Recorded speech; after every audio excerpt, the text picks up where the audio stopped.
talk about, including some stuff that came out today and just things that we've learned more about as time has progressed throughout the week. Yeah.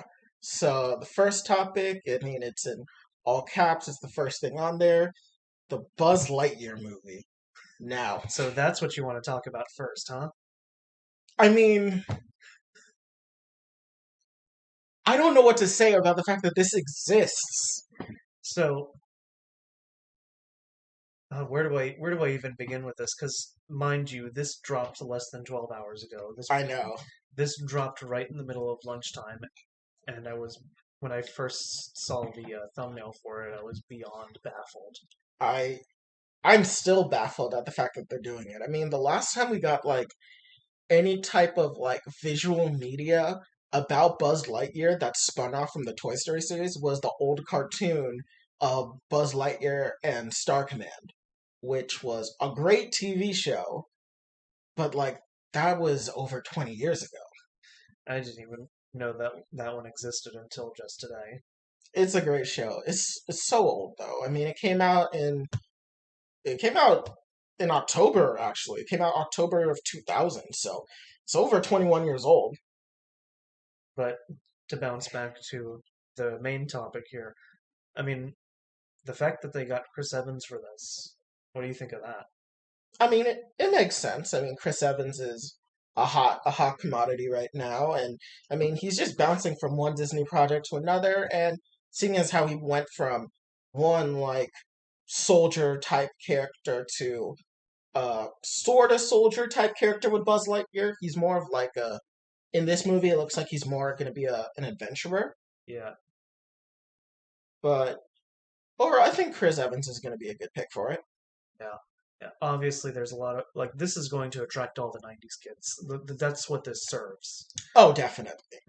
It's definitely I don't want to say it's a bait, but it's definitely like playing off of the nostalgia for I, 90s kids that grew up with Toy Story, Toy Story 2, Buzz Lightyear, and Star Command. yeah, I'm hesitant to even call it nostalgia bait, mostly because it looks like they put a lot of effort into like change the design around to make it look different from the toy version, but make it look like realistic enough to where it would make sense in that Pixar animation style. Yeah, I really do like the way it looks. It's really beautiful.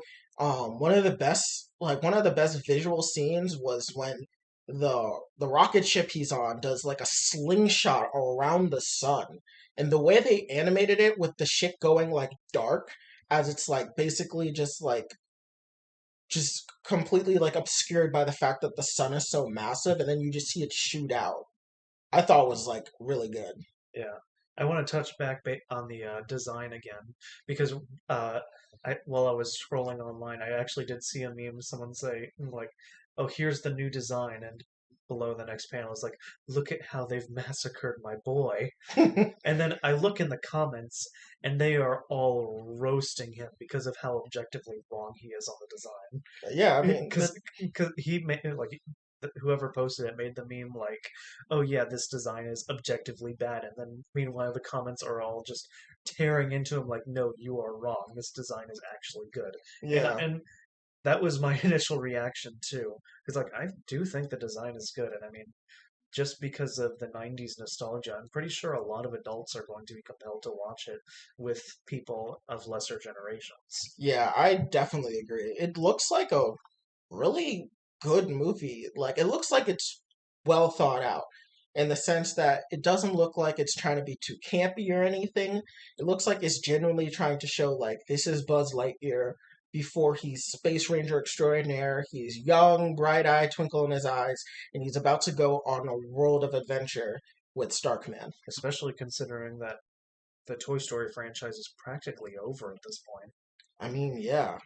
Because, I mean, most people lived through the entire franchise up until the point where they're in college. Because, I mean, the third Yeah. movie definitely hit a lot of people right at the correct time. Yeah, it did. Because it was right as most people were about getting ready. Most people that grew up with the movie were about to go to college, pretty much. Yeah, probably most people who were born a few years before were just about to leave high school in a year or two at that point. Yeah, I Because it mean, was 2013 that Toy Story 3 came out, if I'm not mistaken. yeah, And then Toy Story 4 came out, was it 2019? 2018? 2019, I think. I I could be think it wrong. was 2019, so I think being able to continue that franchise is pretty good. I do see some criticism with them, like, oh, they're just going to take their previous medium and just keep it going rather than making original content. But I do think this is a I, new and original I idea. think this is original content because so far from what we've seen, the only connection to Toy Story is the existence of Buzz Lightyear. Yeah, because in universe it was just a show, Yeah, and then the toy was spawned off from that show. yeah. Now, do you think we're going to see Zurg in the movie? Uh, Given that it's an origin story, we might see like a cameo, but I'm not expecting too much. Yeah, I don't. If this is a movie that could potentially spawn a sequel, I think they'd save Zurg for the sequel because this very much looks like. If it gets a sequel too. Yeah, I mean, if it gets a sequel, I mean, this movie it's made by Pixar, so you know it's going to be quality. Yeah, because Pixar really hasn't. They really haven't done anything really that bad. It mostly, actually, was Cars Disney or Pixar? Cars was Pixar, Okay, so then and Cars 2 was not good. yeah, I mean that movie literally set the studio back a decade. But Enough so that when Cars 3 came out, they ignored the entirety of Cars 2. yeah, but I don't want to dive too deep into my hatred of certain animation because I don't want to be involved Okay, with that fair enough. community. But I don't want to seem like I'm too invested because that community can get outraged over practically anything. yeah, don't mess with people's animation. Um, but I definitely think that circling back, that this movie isn't gonna have like an overarching big bad in the way of like a typical like hero's journey type movie. That it's mainly gonna be focused on like exploration and just like the trials that come with like exploring as a space ranger. Right, right. I think this is Buzz Lightyear before he's Buzz Lightyear of Star Command. Like this is going to be before he becomes well known enough and a hero. Yeah, This is going to be him when he's like not a recruit, but like a trainee or someone that just finished training. yeah. And then some of the scenes in the trailer kind of gave off like there was one scene in particular. It gives off kind of a Star Wars vibe. One scene kind of looks eerily familiar to Dagobah, Oh but yeah, definitely. I know which one you're talking about. yeah, but I'm actually not too concerned about it ripping off Star Wars in any way. If anything, it probably because the plots aren't even all that similar. I mean, with the trailer, we barely got any information on it except from things that are very surface level. But I don't think I see that concern with this movie as far as it relying too heavily on like Disney's experience with Star Wars. Yeah. I mean, there was in Toy Stories 2 where they had the whole like I'm your father Buzz, but I think that was more of like a joke and I don't think they're going to really pull that with this cuz I mean, it's been a while since I've seen Buzz Lightyear in Star Command, but I don't think that one had too many Star Wars references in its run. But I could be wrong. It's been Well, years since I've seen that. well, that's all on you because I have not seen a second of that show. Literally, like I said before, I only learned about that show today. Yeah. I mean, I remember watching it as a kid and I remember I had fun watching it. Maybe in the lead up to this movie, I'll go back and rewatch Buzz Lightyear and Star Command and see how the characterization between Toy Story Buzz, the cartoon Buzz, and this Buzz kind of line up. Yeah, I I think that'll be pretty good. Yeah. What do you think of the possibility, now that this is a thing, that there could be movies like, say, Woody's Roundup as like an actual movie with Woody, Jesse, the prospector. See, for me, that would kind of be pushing it because then that would validate the argument that they're just pulling unoriginal content. Because but is it unoriginal if it's just the characters in name only? Because they can make them entirely new characters in terms of personality and the world they're set in. that is fair. But I mean, more in like I think that would be like the line that would they would be right on the threshold of crossing that line. Because if they do a third one past that, then people would actually be outraged within reason. Yeah, but I don't think there's any other like Yeah, I mean, even in Pixar properties themselves. yeah. Yeah, Wait, do you think the three small little aliens are gonna show up in Lightyear? it's inevitable. I think they'll probably be like I think they'll have like a cameo appearance, but they'll be marketed to hell because those things were so marketable for Toy Story. Oh God, I mean, I would not mind them replacing Minions right now. Okay, to be perfectly honest here, no one talks about Minions anymore. The Facebook moms talk about Minions. Okay, but I'm on Facebook more than you, and I don't see Minions as much. Do you talk to Facebook moms? I have Facebook moms on my feed. Okay.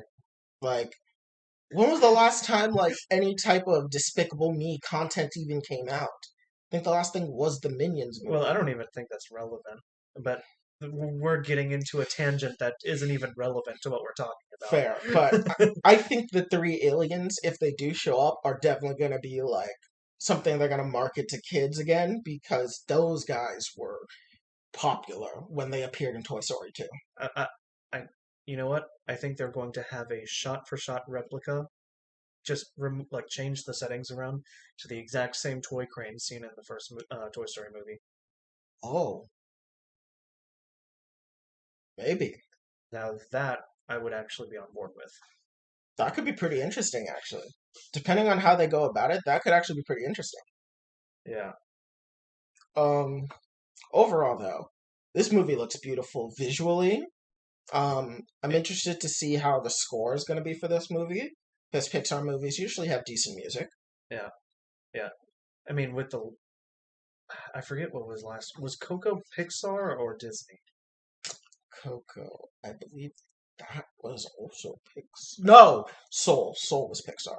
Okay.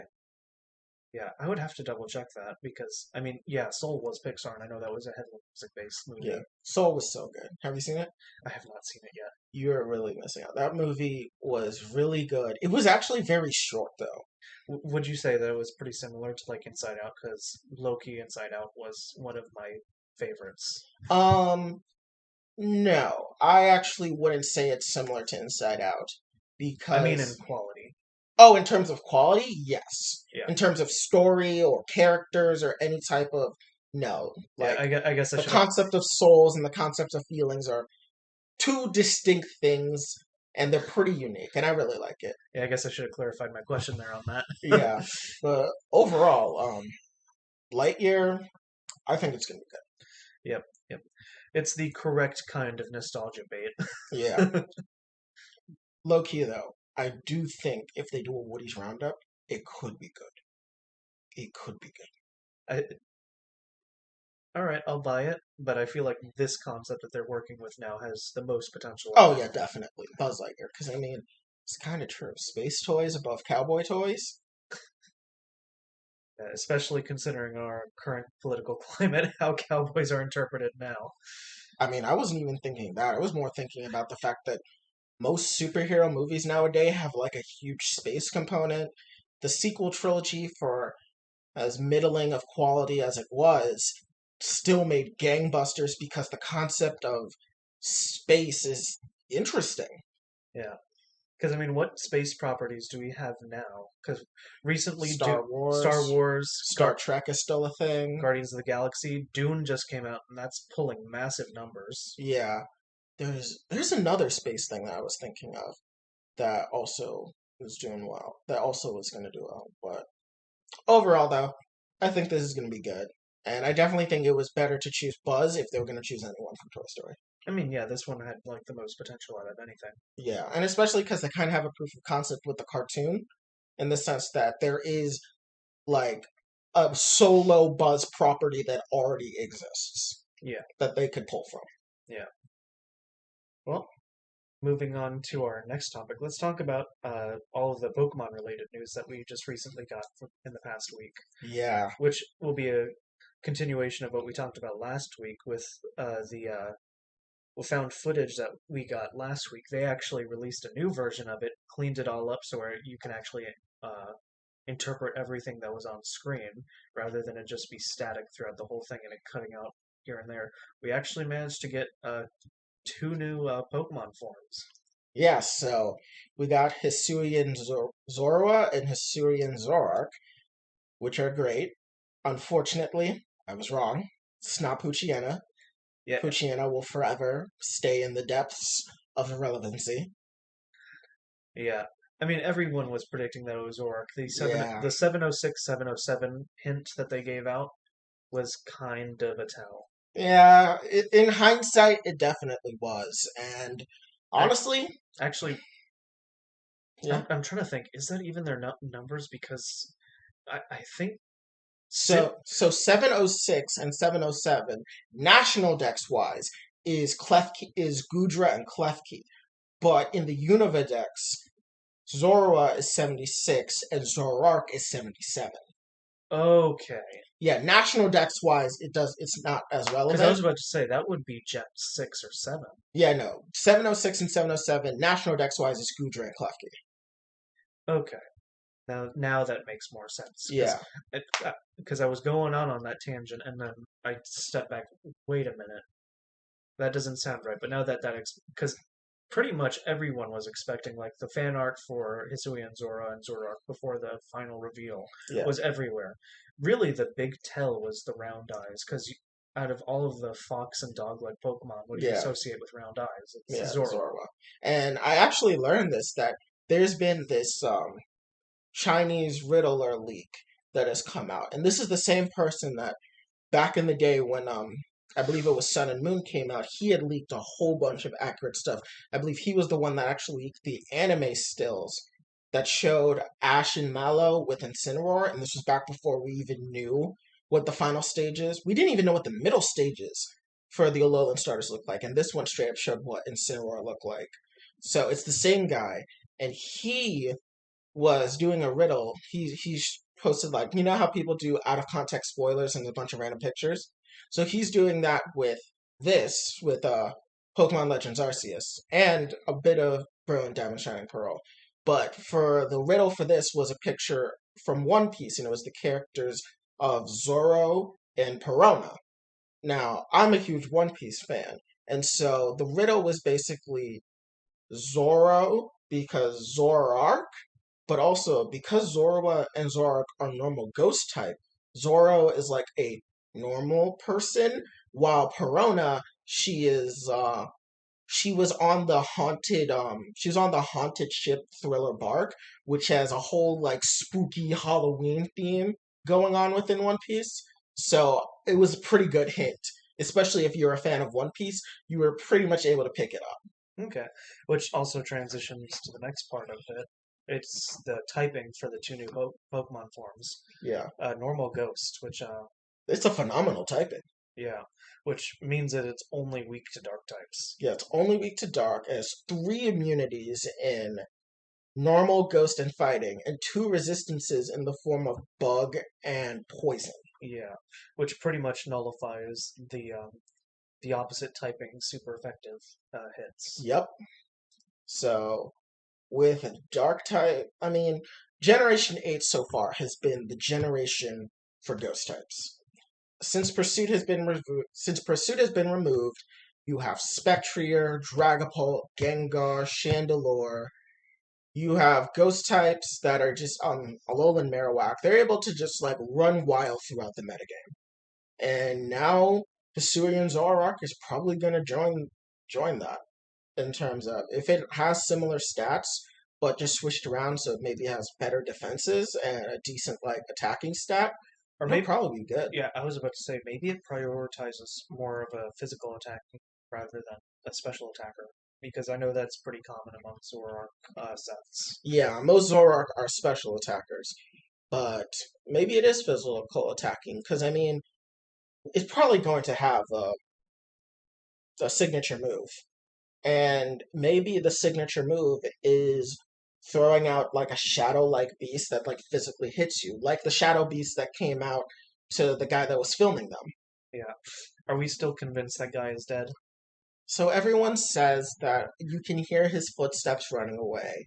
I choose to believe that he is dead, considering that the lore, and if you looked on the Pokemon Company website, the lore for Zorua and Zoroark, in terms of their Hisuian forms, is that Zorua and Zoroark came to Hisui after being attacked by humans in another region, and then come into this region. The Zorua couldn't really survive the environment as they were hurt not just by people but by other Pokemon. Right. So, and then Zoroark is its evolved form and it's very protective over Zorua's, and it's a very violent Pokemon. So I like to believe, lore-wise, it definitely killed him, as it's in keeping with how territorial it is. Yeah. Yeah. Maybe it wasn't his footsteps. I mean, who knows? I mean, some people say it was his footsteps running away. Maybe that's just his body, like, hitting the ground and kind of rolling a bit. Who knows? We never see him again. We'll probably never see him again. I mean, it's just a trailer, so Yeah, probably just random NPC 43. So yeah. But overall, I really liked it. I also did like the neat tidbit that the reason the video was at staticky at first was because it was recently found in present day Canalave City. And so then they called Professor Oak, which is actually pretty funny because in Platinum, Professor Oak is in Sinnoh. He has a house in Eterna City. right, So it would make sense they could call Oak because to come to Canalave. because in Platinum he's the one that leads you to the three Kanto birds, right? Yeah, he leads 3 Kanto birds, and he's a part of the shaman event in the sense that the way to access, I believe I think it's the Sebring, not Sebring path, the flower path, whatever it is that you can use to find shaman, you need Oak's letter. Right. That's the item you need to access shaman in Diamond Pearl Platinum. So it makes sense that Oak would be the person that they would call to Canalave City to fix the Arceus phone. So I thought that bit of lore was just like a neat little tidbit about the fact that, yeah, Oaks and Sinnoh. Yeah, yeah, that would make sense. Yeah. Switching gears from Legends Arceus, we could talk about Brilliant Diamond Shining Pearl and the new trailer that came out. Yeah, that came out in the past day, if I'm not mistaken. It came out about 2 minutes before the Hisuian Zora and Zoroark trailer that dropped today. Okay. Yeah, that was I mean, not today, yesterday. okay.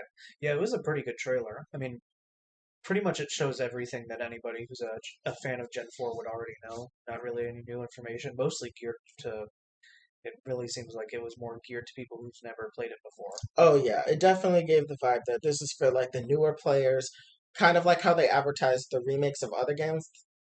Like I saw it akin to how they show off remakes to like the Final Fantasy games, in the sense that like veteran players know all this information, but this is for the new players. Yeah, And which that might just be a marketing scheme with all remakes. yeah, I do like the models for Team Galactic for um, Mars, Jupiter, Saturn, and Cyrus. Right. What do you think of Chibi Cyrus and the fact he has no nose? I was still getting over the fact he has no eyebrows. Wait, he doesn't. Did he have eyebrows in the original? I'm pretty sure he did. Oof. Either way, they looked like Super Saiyan 3 eyebrows, and I was like, that kind of put me off a bit. That's what caught my attention from that. I saw that. See, I just like the way that he looks because he's just like default, he's like the default, like, mean face character, but just see him in like a chibi style, just, I don't know, I find it hilarious. Yeah. Um, Which yeah. I was never opposed to the chibi style, but honestly, the more I look at it, the more I welcome it. Yeah. We also got to see Volkner and Candace, Yeah. which, okay, so there's been a lot of discourse surrounding the fact that Volkner, because so far when they've showed off the gym leaders, they've shown or not just gym leaders, any major character in the trailer, they show their aces. Now, in Diamond and Pearl, Volkner's ace was Luxray, but in Platinum, his ace was Electivire. For Brilliant Diamond and Shining Pearl, they show that his ace is Luxray. So some people are fearing he's gonna have his Diamond and Pearl team, where it's a Raichu, an Ambipom, an And Octillery. Octillery, and then Luxray instead of the Jolteon, Raichu, Electivire, and Luxray. So Yeah, what do you think? Do you think because that they're actually gonna go and pull Octillery and Ambipom? because because what was the main difference between the teams besides Octillery? What did they replace him with? They Because replaced Octillery with Jolteon and Ambipom with Electivire. yeah, honestly, there's enough there to fix that. Yeah, I I mean, I don't think it's gonna happen. I mean, maybe they do it as a joke, but I don't see it happening. I don't know, because some people are also fearing, because it wasn't just Volkner that suffered from not having enough Pokemon of his type. Candace used a Medicham, Bertha used a Sudowoodo, and infamously Flint used a Lopunny, Driflim, and a Steelix, despite being the Fire type Elite Four member. So some people are really afraid that they're taking it literal when they say that this is going to be like a like 1-to-1. Honestly, I don't mind if it is. But in Because terms of team structure, I don't think they're gonna go for it because they've already shown Pokemon that weren't in the original Diamond Pearl Platinum decks. I mean, you can find Sentrets in the underground. And Sentret is not only a Pokemon you can't catch normally in the Diamond and Pearl decks. You couldn't even catch it normally in the Platinum decks until after the main game, and I think it was only during swarms in a specific route. Like it was very rare to find a Sentret in the wild, yet you can find it in the underground now. do you think they're going to use um, Diamond Diamond Pearl um, the remix? Do you think they're going to use that game to filter in the rest of the missing Pokemon from Gen 8? I think so. Yeah, Because there's only some Pokemon that would be missing after. We'd be missing some Gen 5 Pokemon like I believe it's like Deerling and Sawsbuck, some Gen 7 Pokemon like Crabominable, but we'd be getting back Pokemon like Gliscor, we'd be getting what's its name? There is another Pokemon that I am just forgetting that's from Sinnoh. Oh, the Sinnoh starters, obviously. Like Gliscor, the Sinnoh starters, the Mythicals, Manaphy, Darkrai, Shaman, Arceus. I mean, I, we I'm could even get Deoxys, probably. I'm just waiting to transfer over my shiny Chatot. That was my first shiny. Really? Yeah, All my shinies, all my shinies that were like of note are in the game. I think like one of the only shinies I haven't sent over is like my shiny superior. yeah, because I got a shiny. Because I the frustrating part is keeping your shiny Pokemon in Pokemon Home and then not being able to transfer them over. Because I've got both a shiny Chatot and a shiny Infernape ready to go, and they're just sitting there. Yeah, hopefully they'll be brought up back. I mean, we know there's going to be Pokemon Home support Yeah, content. So, one thing. Do you think we're gonna get new forms for Dialga and Palkia in uh, this game or Legends Arceus? I would prioritize them in the remakes, honestly, I think we because probably will get a new form for Dialga and Palkia. we did get the primal reversions and Omega Ruby and Alpha Sapphire. I think we may get something like because there's a leak going around that says we will probably get Origin form Dialga and Palkia using their Adamant and Lustrous orbs, a la Giratina with the Greasius orb. Hmm. Which I mean, Could be it interesting. could be interesting. I mean, who's to say that Dialga and Palkia, when they're in our world, are at the same level of power as they would be in their own home dimension? Yeah, Yeah. And then in Pokemon Legends Arceus, there's the rumor going on that there's going to be an Arceus form. And better be a combination of all 17 plates. I swear, it's gotta happen. yeah, the theory goes that like every move that I think like there's this one move that it'll use that will always do normal damage regardless of what type it is. Hmm.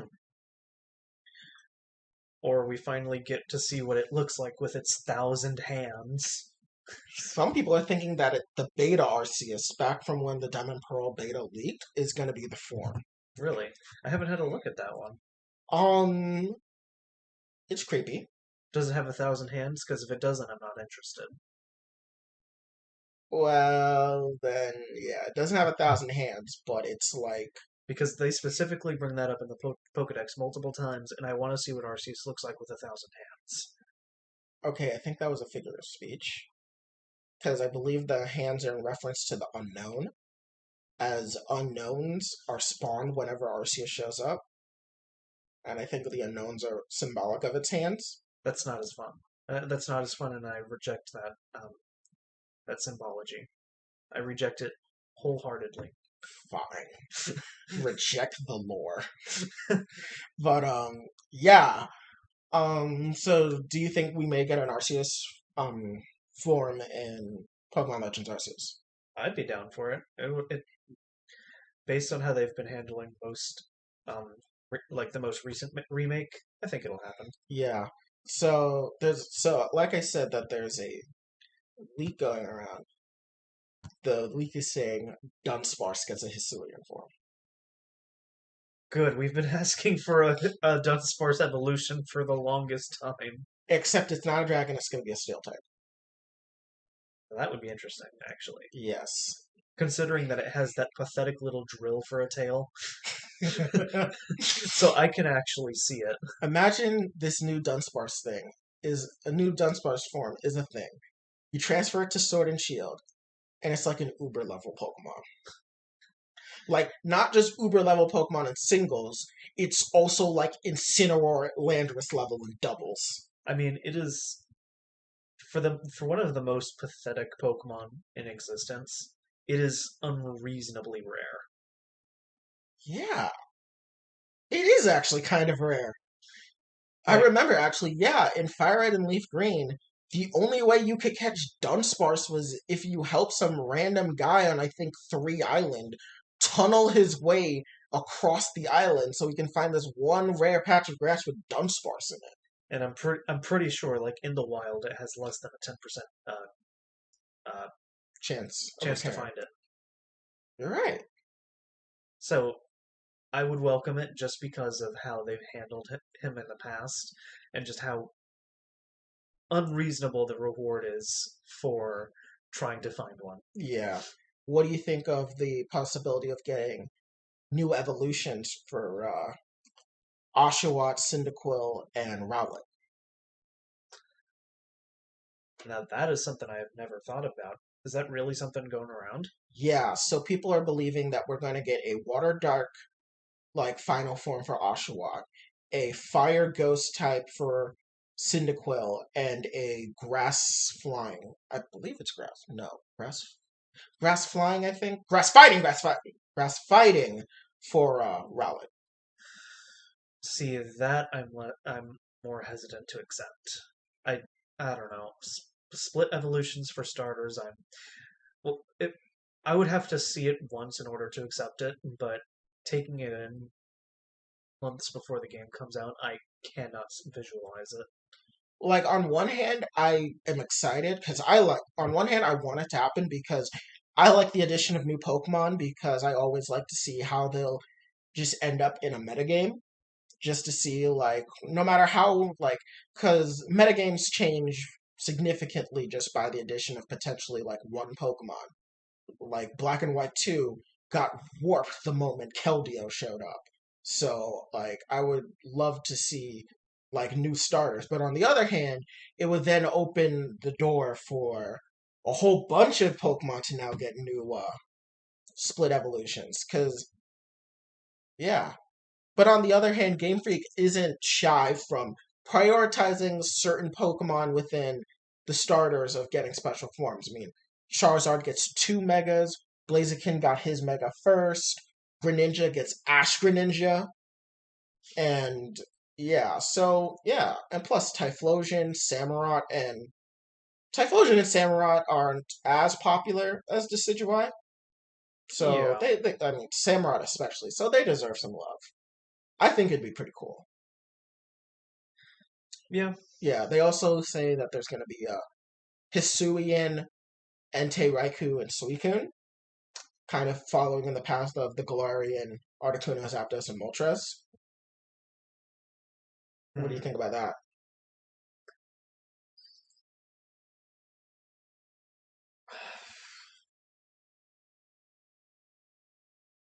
See, that is pushing expectations a bit high, in my opinion. Like, Hmm. it would be cool, mostly because, again, we got the Galarian birds this gen. Hmm. I don't know.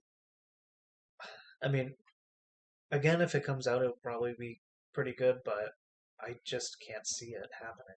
Yeah, that one is pushing it in my eyes. Like the Dunsparce, I could see. The starters, I could see. The legendary dogs, though, Yeah, because I mean, who was expecting Basculegion? yeah, no one was expecting Vascular Legion. No one was expecting Weirdur or Cleavor or even Hisuian Braviary. Speaking of which, do you think we'll get a Hisuian Mandibuzz? They are counterparts. That, yeah, yeah, I would take it. But then again, Because what typing yeah, is Hisuian Braviary? I believe it's Psychic Flying. Okay. So it's like Sigilif. Hmm. What typing do you think it could be if we do get one? Um, I think it'd still be a flying type, but Pretty much, yeah. maybe it would be like Maybe rock? maybe it would be the yeah, maybe rock, maybe fighting. I Hmm. mean, what types would vultures be? I could only really see him being like Rock or rock, ground? rock, ground, or maybe fighting, but mainly rock or ground flying types. Yeah. Um. Oh yeah, what do you think of the platinum clothes being available in Brilliant Diamond Shining Pearl? It's a small touch that we didn't need, but honestly, as someone who played Platinum first, I do appreciate it. Yeah. Wait, you didn't play Diamond and Pearl first? No, Platinum was my first game. Oh, my first game was Diamond. Really? Yeah. Because when I was in middle school, Gen 4 was the new hotness. Um, yeah. And then what was the other thing? Oh yeah, and then the Hisuian Zoroark mask in Legends Arceus. Huh. You didn't see it? I did not see that. Yeah, you can get it. It's a similar pre-order bonus for like the platinum clothes. Okay. I think it's pretty cool, and I'll probably have my character wear it. Okay. Yeah. But overall, I'm looking forward to these two games. I think that they're gonna be pretty good. Like I think Brilliant Diamond Shining Pearl is gonna be solid. Maybe not surpassing the likes of Heart Gold, Soul Silver in the eyes of the fans, but I think it'll be solid. But Legends Arceus, I think it's really gonna break the mold. Yeah. Especially, I do want to reflect your opinions on Diamond and Pearl because everyone's been hyping this game. This is a lot of people's first game, and I think people are setting their expectations way too high. I mean, this is probably going to be an amazing game, Yeah, regardless of people's opinions going in, but I am afraid of the backlash due to people setting their expectations really yeah, high for a game that they can still play. yeah. And I mean, some people really just want the platinum elements being incorporated, which I think there probably will be. Like they probably would, probably because I believe the Diamond and Pearl Battle Frontiers only had like the Battle Tower, Yeah, and then Platinum added the four additional yeah, Frontier facilities. yeah. And there are some platinum aspects that we've seen, such as the the Grasadia Flower Lady is in Floroma Town, and also, despite the Galactic Building in Eterna City looking like the Diamond and Pearl variant, the picture is missing in the top left corner because in Platinum, that's where you can find the room with the Rotom appliances, and in Platinum the picture was missing. So potentially they will still have Because Platinum. you can't really leave out the Rotom forms. Yeah, you really can't. Unless they want to make you find it in the old chateau, and dear God, I don't like going in there because of the two fucking ghosts. Yes, I know they're sprites, but dear God, they're still fucking creepy. Uh, yeah. And then also the Pal Park. Pal Park has a new design on the map. There's a bunch of caves and huts you can go into, which, Because before the Pal Park was a way to bring in Pokemon from the GBA games. yeah, but now that Pokemon Home exists, and you can send Pokemon from Pokemon Go into Pokemon Home. What is the PAL Park going to be? Because you can't turn it into another Safari Zone. I think it's going to be a wild area type place. That would be interesting because the I forget which town it's in, but the Safari Zone Astoria exists. City. That was it. Yeah, the Safari Zone exists, and my opinions on that are mixed. What, you didn't like the Safari Zone? They're always mixed experiences. Fair. I will say the Safari Zone was definitely sometimes hit or miss because of how often you can get stuck in the marsh. See, I wasn't even bothered by that, but that is a small element of my disdain for it. The one thing I hope they do improve is the walking through snow. Because getting to Snow Point City in Gen 4 is one of the biggest drags on the planet because you can just get stuck in snow. You gotta wiggle your character out, take 2 steps, get stuck in snow again. And then a trainer stops you. And then you finally get out of the snow, and then you get ambushed by like 100 snowbirds. Yeah, it definitely was a hassle to get over there. Yeah. Overall, I'm excited for these games. I probably will pick them up on release date, as is my tradition of getting Pokemon games on release date ever since Black and White 2. Yeah. Yeah, so I think we're done with that topic. So I do want to touch on one thing that recently came up in the Marvel sphere: Yeah, the new Quantum Mania logo and how ridiculous it looks. it's a bunch of scribbles. Like it's a bunch of scribbles in circles with the occasional double circle or line running through it. And it's written in like a hieroglyphics, like, oh, like you would see in like galactic sci-fi movies. Yeah. Like there's some like secret society language that they're trying to like market here and there, but this is the quantum realm. Are we going to find a secret society in the quantum realm? Is that what this is all about?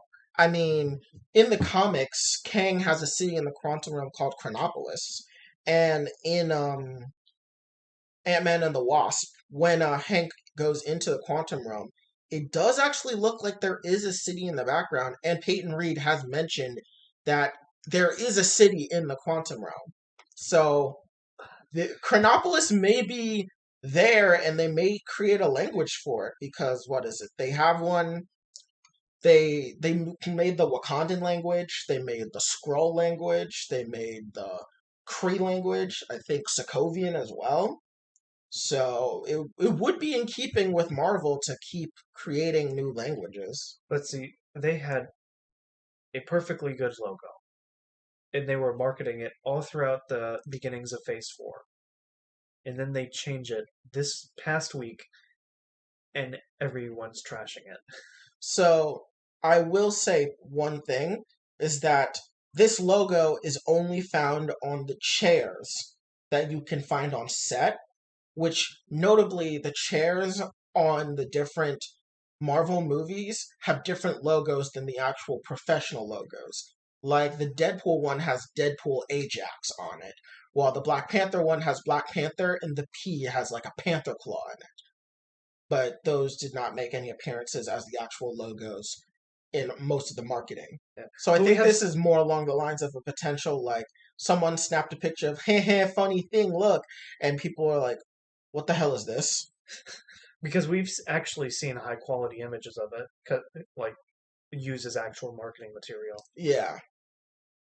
So of the new one? Yeah, of the new Oh, logo. well now I don't know why scribbles. It's just a bunch of scribbles. Like someone tried to erase the scribbles and write over it Quantum Mania, and it still looks bad. Oh yeah, I did see someone do that, and yeah, I mean artistically, if it's supposed to represent like the Because quantum realm language, it's cool, but visually and stylistically, when we know nothing about this movie, yeah. I feel like if they wanted to make it public, they should have at least saved it until after we get a trailer.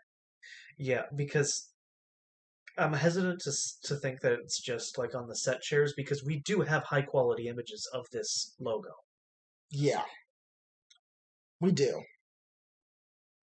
But overall, I do think that the logo is. I just can't help. I every time I see it, I just think of a bunch of squiggly lines in just circular shape. And mind you, like it's not actually like squiggly lines. It's actually like very well drawn and like very like professionally made. Like it's definitely high quality. It's just, It's illegible. yeah. Like the only reason you know it's Quantum Mania is because we got the title of Quantum Mania. Like literally, like your average cinema goer is going to go to is going to go and is going to be confused. Like, didn't we watch Ant-Man the Wasp 4 years ago? Because they just see a bunch of circles underneath the title. Speaking of Ant-Man and the Wasp, what do you think about the fact that Bill Murray has been confirmed for Ant-Man and the Wasp? Yeah, I did hear of that recently, and it's pretty interesting. They are pulling a lot of big name actors for Yeah. for these movies. I find it funny how he was like, I'm in a comic book movie for Marvel, and I'm not going to name the name of the movie, but I really like the director's previous work, like Step It Up, and we're like, Peyton Reed made Step It Up. You're in Ant-Man and the Wasp. So it's that, like, I like it was like, I won't name names, but I will definitely name names. It seems like he's only going to be in it just for this movie, so it's probably going to be like a one-off character. But I mean, getting Bill Murray in it is pretty big I mean, because Bill yeah, Murray isn't really someone that's interested in comic book movies. yeah. Because even last time he was even in a big series was Ghostbusters, right? I can't remember any bigger. He's in Zombieland, Was it the original. He's in the original okay? Zombieland. It was actually pretty. Have you seen the original Zombieland? I have not. So, do you want me to tell you what Bill Murray was in the movie? Yeah. So in the movie, Bill Murray is so Zombieland is obviously there's a zombie apocalypse.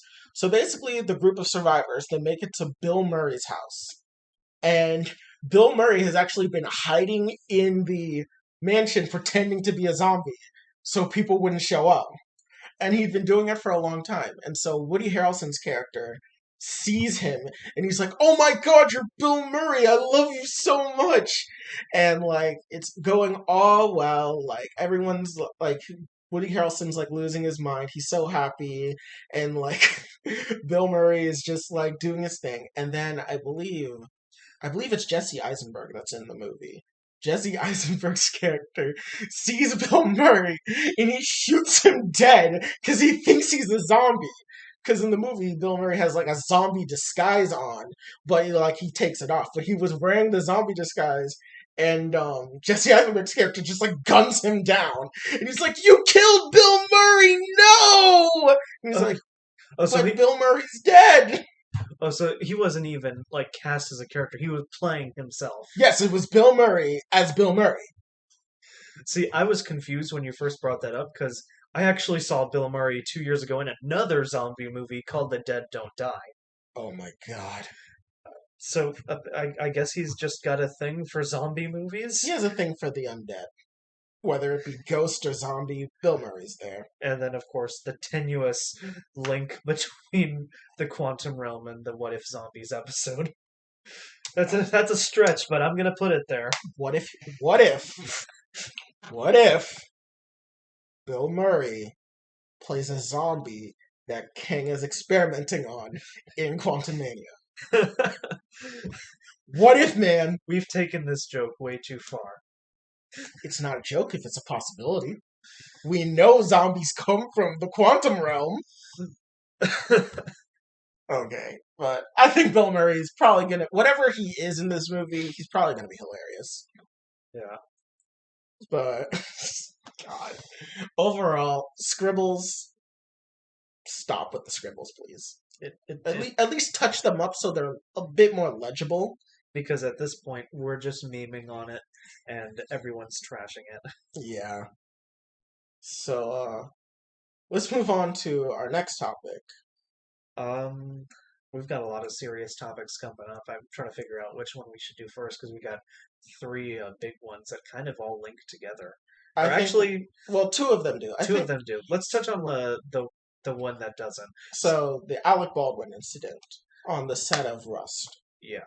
So for those who aren't familiar, recently there during filming of the movie Dust, the actor and producer Alec Baldwin uh, shot the head cinematographer for the movie, and I believe one other person, and ended up killing them in the process. So he killed the cinematographer, Miss Hutchinson, and he injured the director.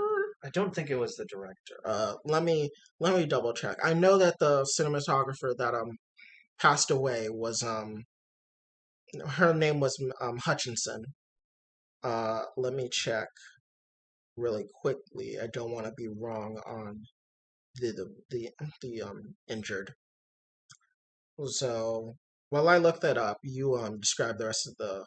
So this has pretty much been a huge shakeup for a while because despite happening last Thursday, a lot of investigations have been going into it because really we don't know a lot about what happened because people or because the police are still trying to investigate if there was even a live round inside the prop gun that was used because because they uncovered uh, both blanks and live ammunition there, so Yeah. they're trying to figure out like was this an actual like was there any malintent, because in all fairness I don't really want to blame Alec Baldwin for this. Yeah. So the name of the cinematographer is uh I'm sorry if Helena? I think it's Helena, but her name is spelled Halyna, and I'm really sorry if I butchered her name. But Helena Hutchins, she unfortunately passed away due to being shot. And then the director Joel Souza was also hit. He was So, hit in the shoulder, and he has been released. He is fine, but obviously it's still sad that he was injured as well as witnessing a colleague pass away. right. Because really, this should not have happened. And this also compounds on the IATSE strike with workers complaining about unsafe working conditions, too. Exactly. And there are even calls from state senators for a complete ban in the state of California for live weapons on Yeah. sets. Mind you, this took place in Santa Fe, New Mexico. But I mean, ever since the 1993 accidental death of Brandon Lee being the son of actor and martial artist Bruce Lee, Brandon Lee tragically died on the set of the movie Crow, where he was accidentally shot with a prop gun that actually had an actual bullet in it, and it killed him. And that happened in 1993. And you would think that nearly 30 years now after Brandon Lee's passing, we would have gotten through. We would have been able to get past this, but I'm afraid we're not. And it's not like this was an isolated incident. It was stated before that there were other incidences of the prop gun going off when it wasn't supposed to on the set of Rust, meaning that whoever was in charge of the gun really should have been on their toes when like examining it because Which, he yeah. based on the police report, it was both the armorer and the assistant director um, who were supposed to take responsibility for whether or not the prop guns were loaded with live ammo or with blanks. Yeah, and I mean, the assistant director, while giving Alec Baldwin the gun, said it was a cold gun, meaning that it's safe. It's Yeah, not live. It has nothing in it, but he was wrong. And also, one thing to correct is that it's not a prop gun if it can shoot and kill. yeah, It's just now a gun. yeah. Which, because most of the sources we've looked at have said that these were prop guns, but of course, the fact that it shot someone, Means it's now a fully functional gun. yeah, One thing that we saw during the press conference hosted by the Santa Fe County Sheriff's Office was the fact that they're unsure what projectile was shot out of it, yeah, but they do consider it a live round, considering the fact that it shot and it did injure people and unfortunately did kill someone, I mean, it is considered live ammunition. mind you, blanks are still dangerous. Like Yeah, those, blanks and dummy rounds are obviously they're not as dangerous as a bullet or other projectiles, but they still can kill you. yeah, you can certainly still kill someone with those. They are they are certainly not to be messed around with. Anything shot out of a gun has the potential to kill, whether it's a real bullet, whether it's beanbags, rubber bullets, pellets, whatever. They can kill you. So, Using guns are always dangerous, so and this is just another example of it. I did want to bring up the call from the state senate for a complete ban on um, live weapons, which I think is an absolute necessity. Yeah, I think we should. I think at this point, with especially with the advent of mass use of CGI and other forms of visual effects, I really think we should be retiring the use of guns or at least ammunition being used as a practical effect. Like I do understand from the production standpoint that visual effects are far more expensive than practical effects in a lot of ways, and that if you were to make a movie, say like John Wick, that has a lot of guns and a lot of shooting, that using visual effects on every single one of them would be a lot more expensive and time consuming. Because But I, because let's just think about yeah, let's just say let's just say for the sake of an example here, they give an actor a gun, and it's just like a plastic carving or like a 3D print of a gun. yeah. Like, what would go into it? They need to CGI the bullet, which they probably do already. They need to do the kickback for the gun, make sure the actor knows how much kickback is supposed to go whenever they shoot, and also the kickback or recoil, and then also the gunpowder flying out of the gun. They have a lot to consider. Anything else that comes to mind? Um, no, I think you covered a lot of what would need to be like shown and edited Yeah, in this like the, visual effects for because a gun because without ammunition. what comes to mind for me is like as a replacement to live guns, like they create mechanisms in fake guns where they simulate the recoil of a real gun, but just have no expulsion, no ammunition of any kind. It's sealed off, which you can easily edit to make it look like a real gun. Well, the thing is that there were guns like that, like the sheriff department said in the press conference.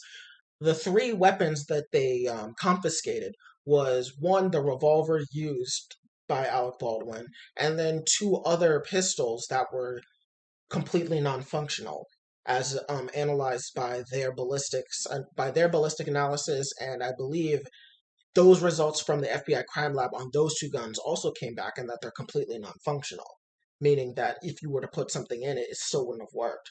So there are guns out like that out there, yet the gun that Alec Baldwin used was still capable of firing. Right. So really goes to show that this is an issue. I mean, it's dangerous, and especially with many movies a year being made with guns. I mean, look at some of the highest grossing movies that come out. A lot of them are action movies, We and mentioned John Wick. there's John Wick, but I mean, even Marvel movies use guns, DC, Star Wars has guns, maybe not ones with bullets, but they still have to, carry around prop guns. Yeah, which I don't think that's more of a relevant issue because really the plasma guns they use don't really have any kickback to them anyway. So Yeah, but even in the case that they do carry prop guns, maybe it's not used, but they're probably there. yeah, And I mean, to tie it in with like Marvel, I mean, we're getting like Hawkeye as a show, and that's gonna have a lot of guns. So like, yeah, it's very real the danger for guns to be used in a lot of big budget things, and the potential for it to go wrong. I mean, mind you, we're glad that well, not glad, but I mean, only in between 1993 and 2021, only one person to our knowledge, has died on the set of a movie due to a prop gun, but that's still two people in nearly 30 years. And yeah. you would think that we would have gotten over it back in 1993. And to reflect on what I said at the beginning of the piece is that and this is just right after the deal has been made with Yahtzee. the IATSE strike, with them complaining about unsafe working conditions. So it's still a lot that needs to be done in this industry in order to make it safe for everyone. Yeah. Um, what do you think any potential consequences could come down on Alec Baldwin or any other personnel on the Rust crew? Yeah, because mind you, he's still the producer of the movie. I don't. I feel like Alec Baldwin, the actor, probably will not get any form of Yeah, consequences, as Alec Baldwin as an actor is not responsible for it. But Alec Baldwin, the producer, I feel could have consequences levied against him, right. as it is within his purview to ensure that the set is safe. He Yeah, is a producer. and I haven't verified this, but I believe he's is he anti or pro gun? I can't remember. I'm not 100% sure, but I feel like this incident per se isn't one that would fit within the normal pro anti gun dichotomy that we have in American politics, just because this is more of a situation about using guns in like production, not necessarily about restricting gun use in general, you know? Yeah, because This is more about making areas safe, and I would feel even the most like diehard of conservatives would understand the fact that like using guns on a set could be dangerous, especially if not everyone is aware of how it's used or not everyone is aware of the status of the gun. That it's probably just better to ensure that the guns on sets aren't deadly. I feel like that most people, no matter your political affiliation on this in the gun debate, would feel that guns in sets should definitely be restricted to ensure people don't die. yeah, Because I mean, actors are actors; they're not people that are trained with guns all the time. yeah, and you'd really have to question how much training they would get before a set. Because I mean, yeah, a lot of actors get a lot of martial arts training and physical training, but gun training? Yeah, I mean, I know like Keanu Reeves had a bit of gun training because he had to do a lot of gun kata. Yeah, and even in the Matrix too, I believe, right? Oh yeah, I forgot about the Matrix. Yeah, so he definitely has some gun training, but I mean, the vast majority of actors like probably don't because even ones in action movies, there are some characters in action movies that just straight up don't use guns. Yeah, or even some that are like just there for like a few minutes. Yeah, I mean, I think about Alec Baldwin in Mission Impossible. I don't think Alec Baldwin in Mission Impossible used a gun. Yeah, So yeah, like he probably didn't have gun training for that movie despite having a bunch of guns.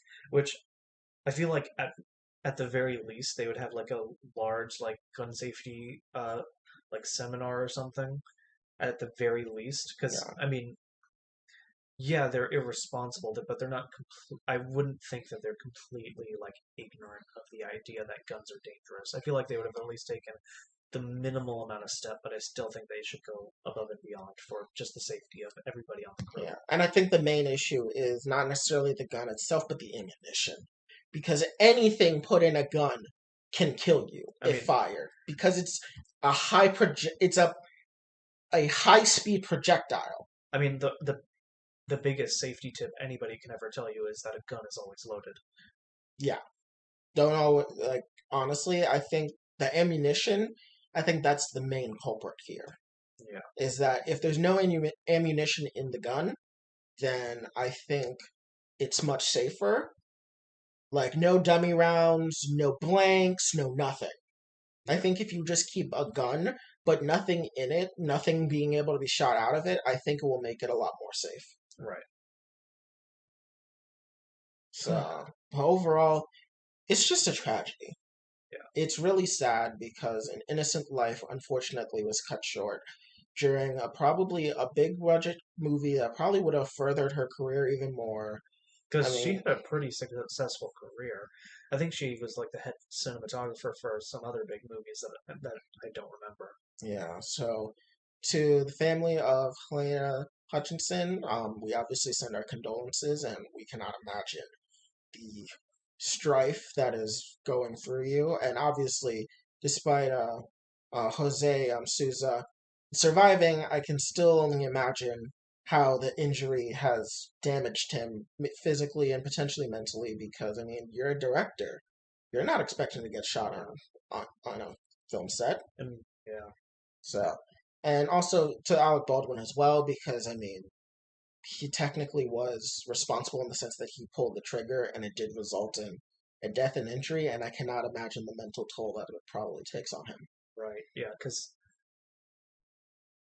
that is a lot to take in that you were the like you were the one that pulled the trigger on it, and we can only imagine how much turmoil he's Yeah, and not only was he the one who pulled the trigger, but he's also the producer. So if something happened that went wrong and he didn't know about it, it will probably even reinforce. Like, I don't want to armchair psychologist, but I can only imagine the pressure that he's under on top of the grief. because most people who both act and produce, these are passion projects for them, and I can only imagine how much of his effort went into this movie. Yeah, So that I'm also worried about that because this is probably a passion project for him because yeah, of the fact that he's both an actor and a producer. yeah. So overall, it's a tragedy, and hopefully things get better. Hopefully we get some regulations passed to keep people safe on movie sets, as they're one of the last places you expect someone to be killed in. Right. Yeah, especially via a prop. But overall, we just hope it doesn't happen again. Yeah. And now moving on to, unfortunately, not too much of a brighter topic either. So this segment will serve as a follow-up to a segment we did a few weeks ago on the Facebook files. Um, it's a story we covered where a bunch of news or a bunch of documents got leaked from Facebook to the Wall Street Journal, By and Francis Haugen, who was the whistleblower. yes, and we learned a lot about what happened. The Facebook files mostly covered a lot with election misinformation. Uh, week, we got a lot of information from the Facebook papers, which was a similar report done by the Associated Press. So um, this one covered a lot more on different topics that were very similar to how Facebook manages and traffics their engagement online. So I do want to talk about first of all the anti-vaccine rhetoric that was spreading like wildfire throughout Facebook. Yeah, So basically, like they just were completely unable to completely regulate any anti-vaccine rhetoric because when any instance of vaccine misinfo popped up was way back in March when yeah, when the virus was first hitting the United States. or no, March of 2021. Oh, you mean, oh, sorry, vaccine. I thought you meant COVID in general. Yes, vaccine misinformation did start around Because March of 2021, mind you, yes. that's when Biden got his first vaccine. Like right around that time frame between January and March Yeah. was when people were when they finally opened up vaccines to the sick and elderly, and by that point we only had like a small portion of the population vaccinated, and then from there, just all of it flooded in. Yeah, Like they just refused to acknowledge anything going on their website and just refused to do anything about it. yeah, and this is post-election, so this is after the time where Frances Haugen pointed out that Facebook had stopped regulating what was going on the site because, as she mentioned during her interview on 60 Minutes, she talked about the fact that the regulations and the filters were up during the election to prevent misinformation, but after the election ended, they took it down. Yeah, So this is still post them taking it down, and people internally at Facebook knowing that they could always have it up. all right. Because on Twitter, they both had warnings for both, if I'm not mistaken, for both election and COVID misinfo, if I'm not mistaken. Yes. Both YouTube and Twitter and TikTok had election and COVID misinformation. Really, TikTok had that too? Yeah, I've seen it a couple times. I saw there was election misinformation on TikTok on some TikToks I watched. Oh, really? Yeah. I did not know that. Yeah. Yeah, but that was one of the big ones, and we do want to avoid repeating anything we've said 2 weeks ago when we covered the Facebook files. But anything you have to set else to add on to that? I mean, on some level, it's more of what we already knew, in the sense that Facebook has been completely and totally irresponsible with this platform and allowing misinformation to originate and spread across its website just completely like unfiltered.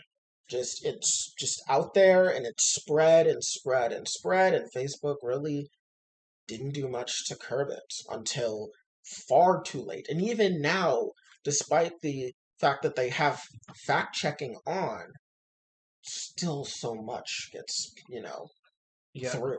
because the big thing about Facebook is that people will trust anything that people they know are spreading.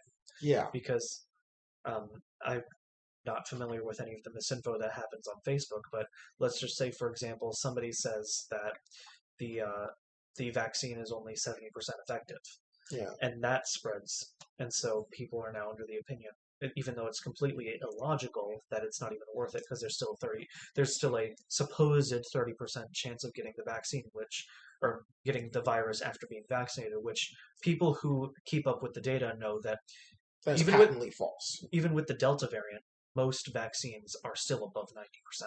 Yes. Also, this is your obligatory warning. Please, please, please get vaccinated if you haven't already. And if you have been vaccinated, please get the booster shot. I beg of you, is to only help us and the world move forward from this virus as it is currently devastating everyone.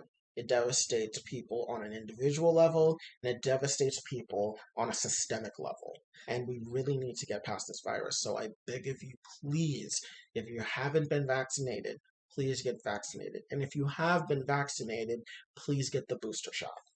And this doesn't even get said enough, but please make sure the people around you that you know that don't get that haven't gotten vaccinated, make sure that you uh, give them the information so that way they understand how important this vaccine is.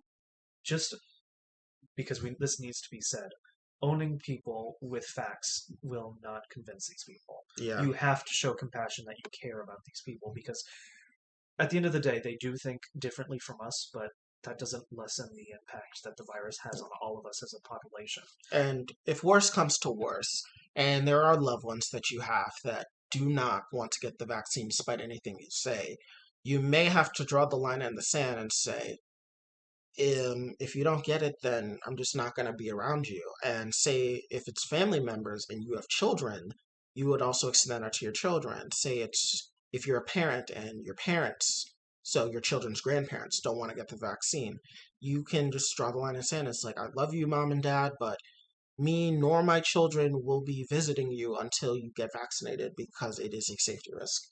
And that is definitely a bit brutal, but I think it's a bit necessary if you've exhausted all your options when your loved ones aren't listening, because it's definitely needed to get vaccinated. Yeah, I mean, the virus will only get worse, and I can only imagine what a world would be like where we have a forever like COVID variants, like the flu, except COVID is much more viral. yeah. Let's.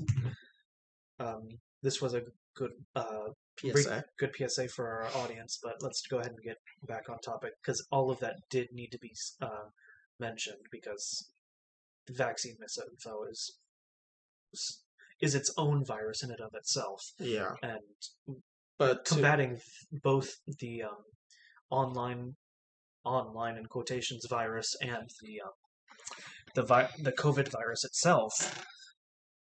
yeah, Facebook making it just much harder to combat this is really it's beyond frustrating. it makes you feel helpless Yeah, because you are equipped with all of these like data and statistics and people around you will reject it. yeah.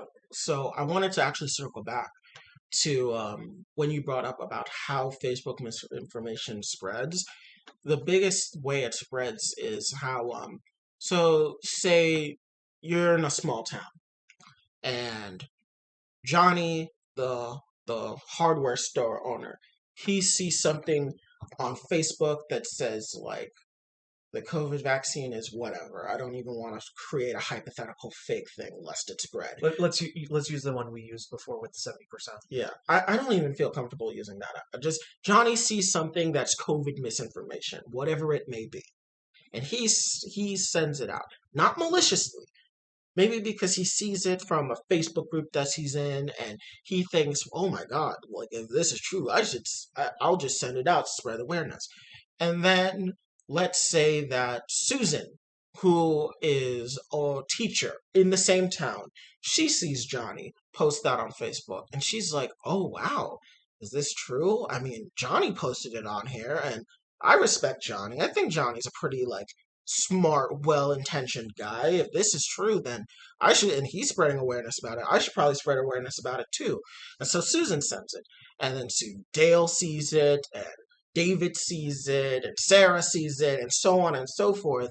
And that's how it really spreads. Is it spreads because people that you trust to be normal, well-meaning, upstanding individuals that you don't think would ever be susceptible to propaganda are saying it, so it makes you more likely to believe it. Especially because when it's people that you know online, you don't initially take them in bad faith because, like, it probably wasn't that them who found it, or not found it, them who made the info and found the research themselves. That's just data that they've got.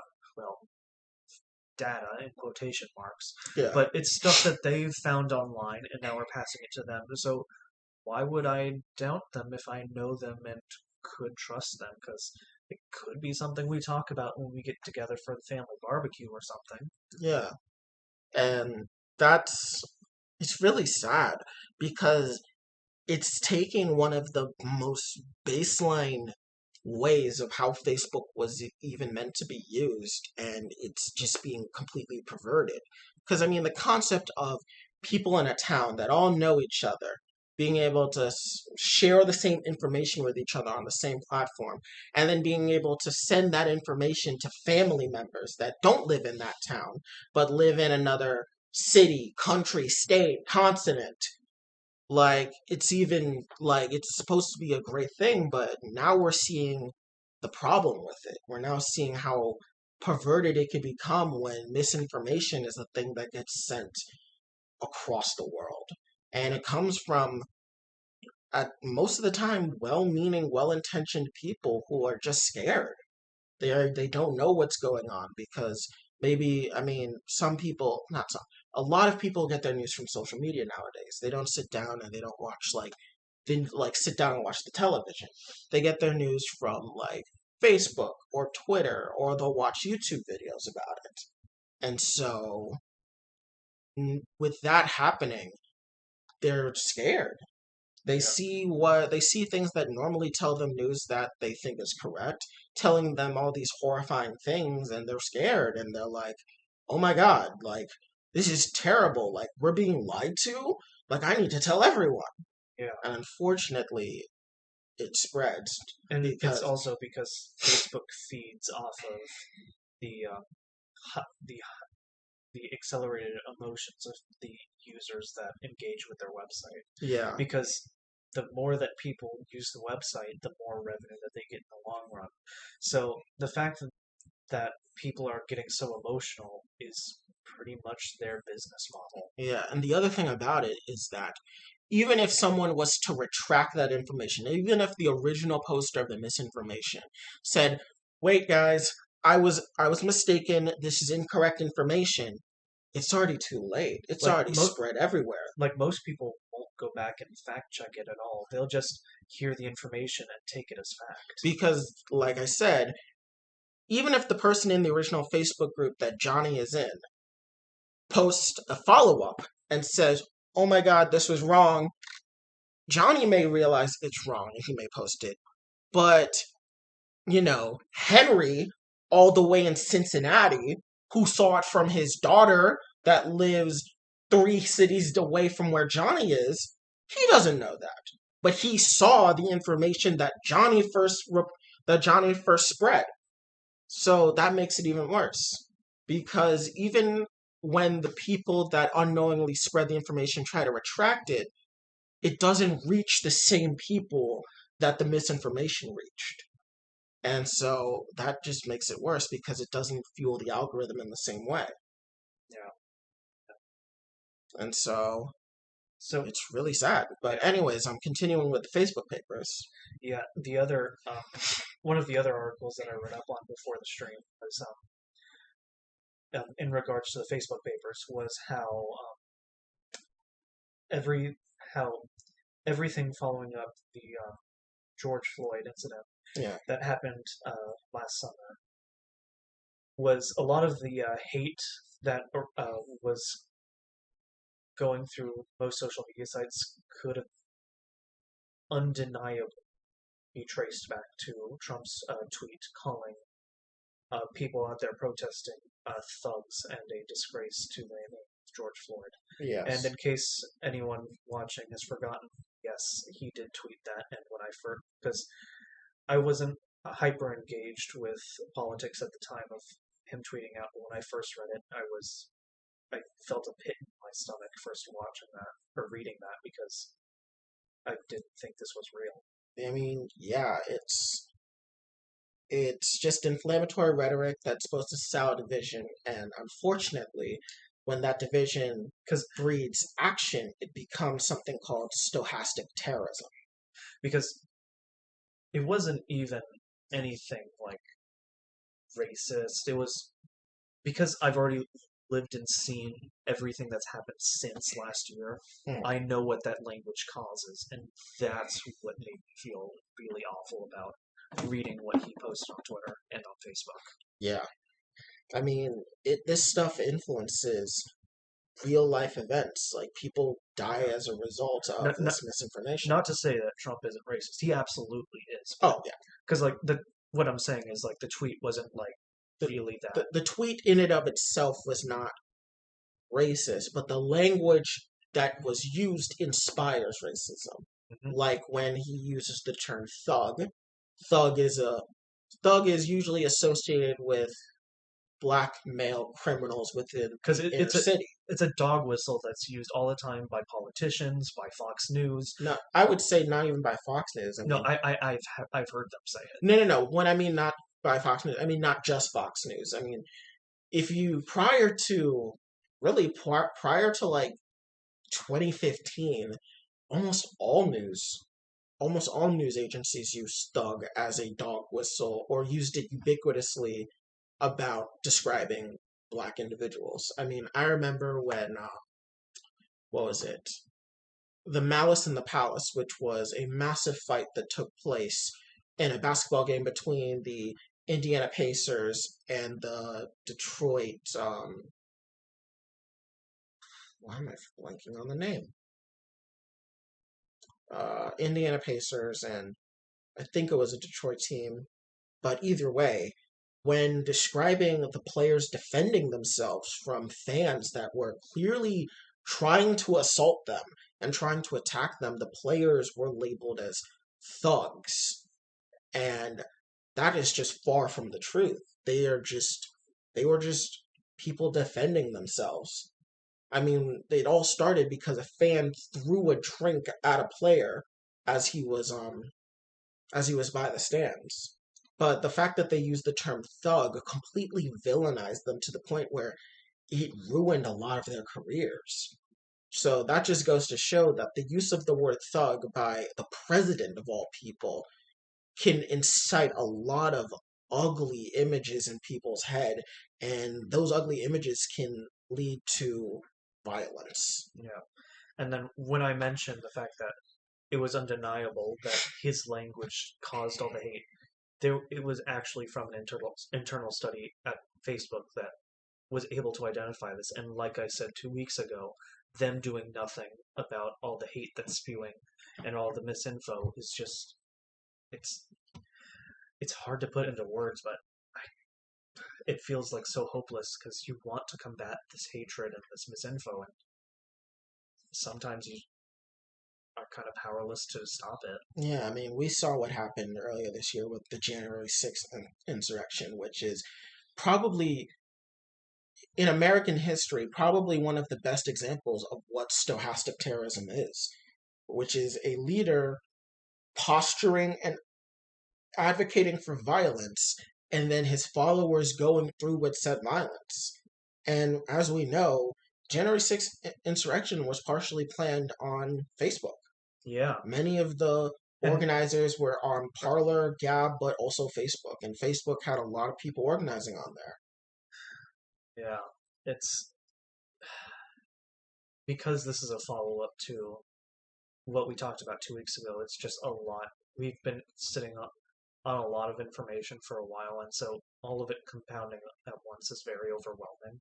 Yeah, So it's a very difficult topic to address because we're seeing it, everything happening online impact everything in real life, and it's a lot to process. yeah, it really is. But at the core of this, we see the complete and total irresponsibility by Facebook to manage the misinformation and the hatred that's being spread on its platform.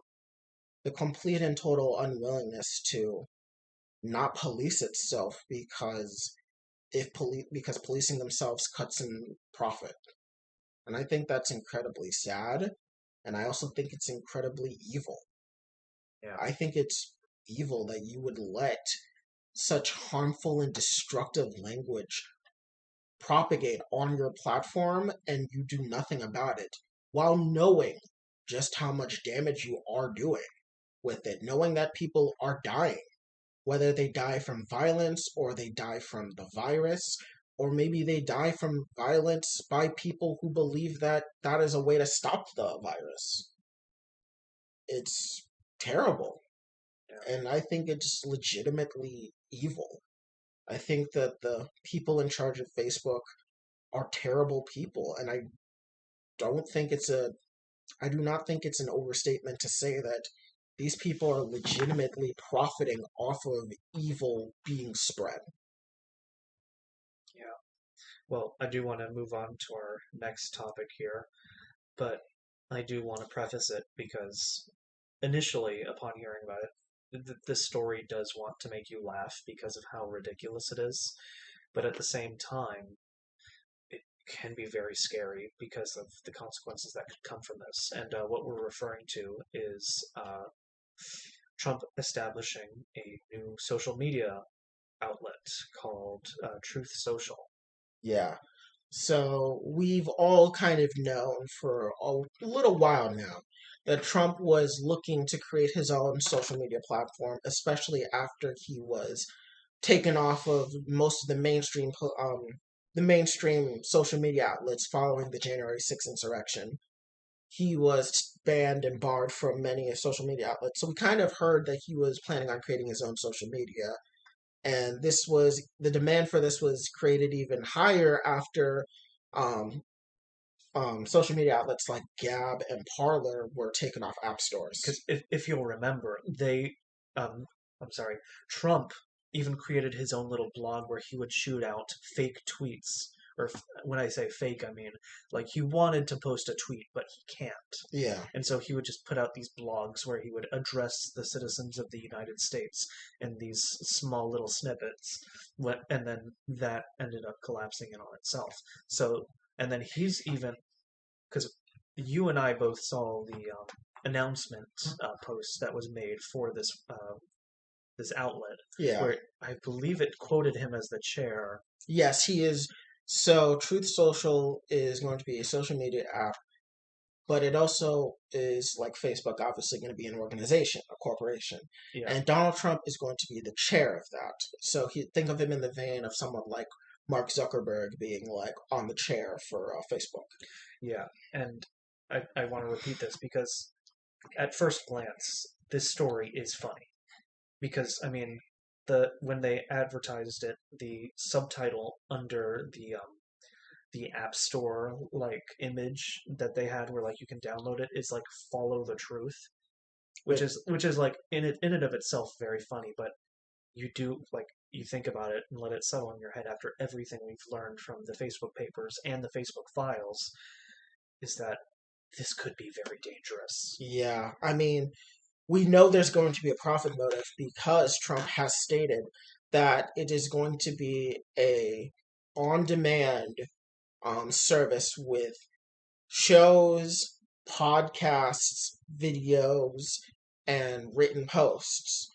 And you're gonna pay for those services, which means there's a profit motive. And Meaning, I believe in the post that it stated they had an immense budget for this. yeah, meaning that we may see it happen all over again, except this time it's going to be people that are the most radical, hyping themselves up over and over, whipping themselves into a frenzy with a bunch of misinformation, now completely and totally sanctioned in a platform under the former president. Because there's no way this is getting regulated in any sense of the word. Yeah, well, I mean, Gab and Parlor were one thing, but this has real backing behind a powerful individual. And like we said, the January 6th insurrection was started on social media sites like Gab and Parler, which are right wing social media outlets that really had the most radical of the radical being able to whip each other up into a frenzy. Because mostly because they marketed themselves as like the haven for the First Amendment free speech. Yeah. But now that Trump is getting into this arena, the ball game is about to get a lot more dangerous. I mean, we could potentially see far worse things come out of it, Yeah. especially if he does intend to run for 2024, which, oh God, I cannot imagine a presidential election with his own social media like outlet being able to run wall to wall propaganda to his fans, whipping them up even more. Yeah. Best case scenario happens is he doesn't run based off of the success of this, and then the entirety of the base on there gets whipped up into some sort of frenzy to the point where this gets banned off of any app store after the next election. Yeah, but That's the best thing that could happen because this if this does come to fruition because some of these like First Amendment social media sites have been nothing but failures from this point. Because I mean, Parler got taken down how many times at this point? I think it's been like 2 or 3 times. Yeah, just the idea that this could be in any way successful is entirely frightening. Yeah, especially because Donald Trump is a powerful person. He has allies both politically and business wise, meaning that this could receive a sizable backing from some powerful individuals, not just based in the United States, but based in other countries. Meaning that it may be able to maybe able to sustain itself. And Yeah, the worst part is potential for its international reach. yeah, because As as right as revealed in the Facebook files, is that even though Facebook had its filters that could recognize anti-vaccine and election misinformation and just not respond to it, it turns out that in other languages they couldn't even catch anything. Yeah, this was also brought up in the John Oliver segment about Facebook misinformation, where there was misinformation being spread in Vietnamese, and Facebook just couldn't even pick it up because it doesn't recognize misinformation in the Vietnamese language. And Trump is an international figure who definitely has allies everywhere in multiple countries. So I can only imagine what type of rhetoric could be spread within other countries and how that may affect their political systems. Because, like Frances Haugen mentioned when she blew the whistle and talked to 60 Minutes, politicians in other countries have forced themselves to move in more radical directions to keep up with the misinformation spread by Facebook. Now imagine Donald Trump's social media outlet whipping up that same frenzy. Now you're having another app with potentially the ability to gain a reasonable foothold in the social media zeitgeist, and now it could get even worse because the people that are going to be on this site initially are going to be the most radical people, the ones that are definitely looking to convert people and organize. Right. And that is going to be a terrifying sight. I mean, when the alt right had Charlottesville happen, it was terrifying. And mind you, the aftermath of it destroyed the alt right movement as we knew it then. The modern, what we would consider alt right movement, is something, in my opinion, that rose from the ashes of that destroyed movement. But Because that was the mechanisms that led to that could very much be remade within this Trump social media app. yeah. Yeah, this just needed to be said because I do see a lot of people laughing about it from a distance, but I do feel like there's a responsibility to warn people that this could be a real thing that ends up taking off, and we just need to be careful because this is very dangerous. And I can only imagine what happens if right wing demagogues such as Ben Shapiro, Steven Crowder, Tucker Carlson, Sean Hannity, like if they start digging their fingers in there and shuffling their fans over into that area, it could become a lot worse. Especially because it's going to be outside of because like Facebook is still kind of pushing it within being mainstream because of how like right centric their um, engagement is, Mhm. but this will be completely out of the mainstream. This Yes. will be its own little isolated island in the entirety of the social media sphere.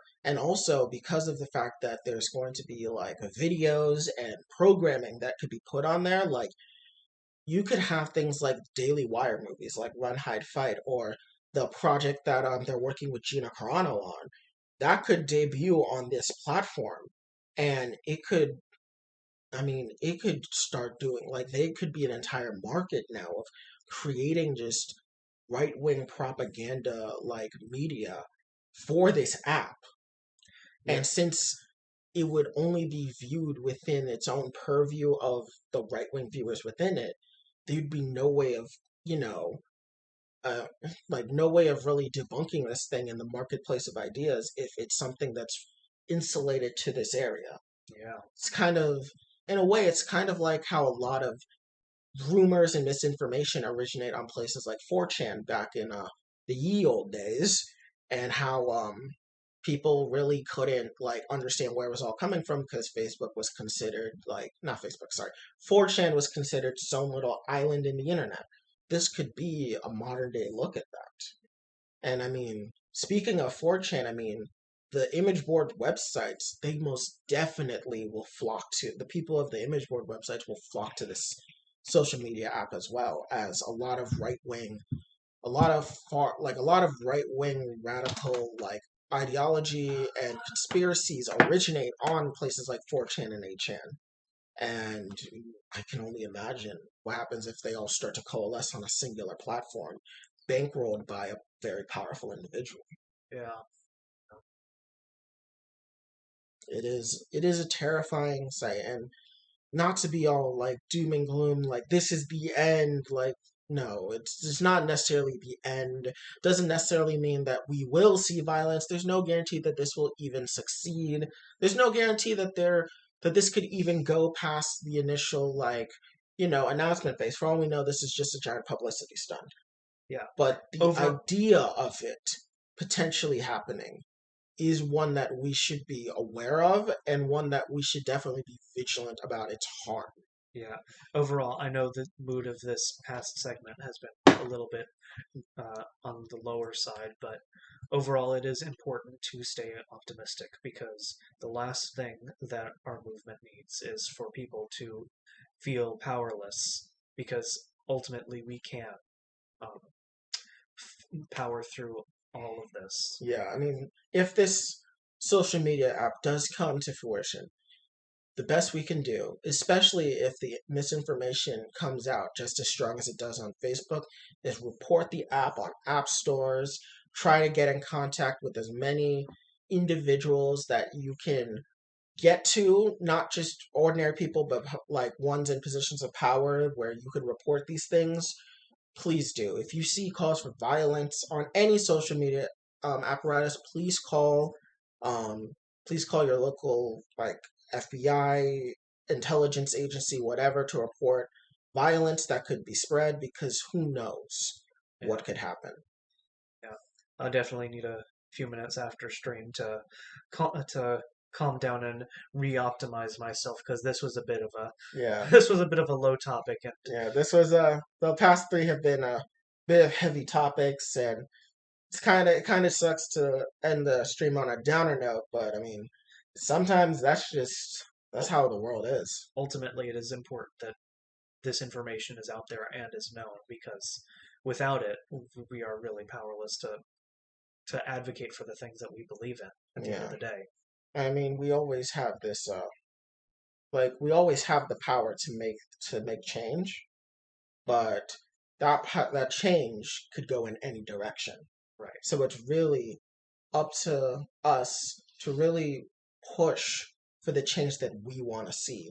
And for us personally, we want to see a world that is equal, that is fair, where there is no unfair, unjust hierarchies, no unfair social constructs that, impede on people's freedoms, things like that. Like gender equality, racial equality, sexual equality, workers' rights.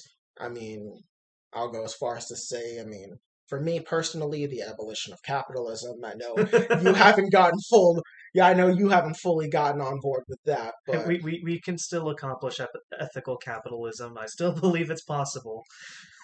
yes, yes.